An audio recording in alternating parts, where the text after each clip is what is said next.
Daim bir şeyləri yuvadırsan, gecikdirirsən, ya hansısa bir duyğunu, ya hansısa bir situasiyanı, məsələn, idmana başlamalısan, gecikirsən, bir kursa başlamalısan, ya hansısa bir toksik münasibətini bitirməlisən, işdə baş verən hansısa bir narahat edən situasiyanı idarə etməlisən, ancaq bunu da yuvadırsan.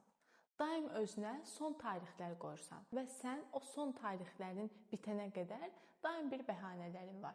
Ya zamanın çatmır, ya maddi durumun çatmır, ya özünü hazır hiss etmirsən.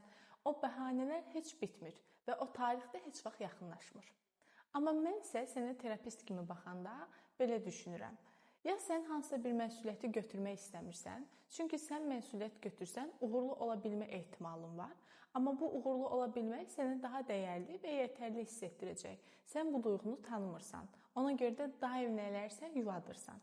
İkincisi, komfort zonadan çıxmaq istəmirsən. Üçüncüsü isə qarşındakının səndən gözləntisi daha yüksək olur. Bu gözləntiyə hələ hazır deyilsən. Səncə bu saydıqlarımdan hansı sənə daha yaxındır?